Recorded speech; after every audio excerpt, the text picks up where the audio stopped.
চট্টগ্রাম নগরী 10 নম্বর ওয়ার্ড আকবরশাহ থানাধীন উত্তর কাট্টলি হাজী আহমদুর রহমানের বাড়ির বাসিন্দা আলহাজ ইদ্রিস মিয়ার তুলার গোডাউনে ভয়াবহ অগ্নিকাণ্ডের ঘটনা ঘটেছে।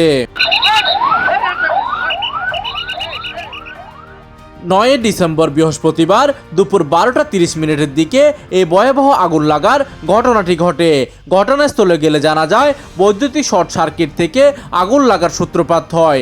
এতে গোডাউনে থাকা 2টি মেশিন সহ সমস্ত তুলাগুলো পুড়ে যায়।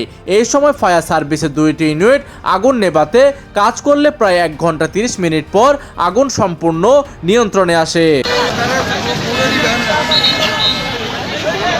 এইদিকে আগুন লাগা গোডাউনের মালিক মোহাম্মদ শাহেদ গণমাধ্যমকে জানায় বৈদ্যুতিক শর্ট সার্কিট থেকে আগুন লাগার সূত্রপাত হয়। এতে প্রায় 7 লক্ষ টাকার ক্ষয়ক্ষতি হয়েছে বলেও তিনি গণমাধ্যমকে বিষয়টি অবগত করেন। প্রতিনিধি মোবারক হোসেনের তথ্য ও পাঠানো চিত্রে ডেস্ক নিউজ, দিগন্তের বার্তা 24, চট্টগ্রাম।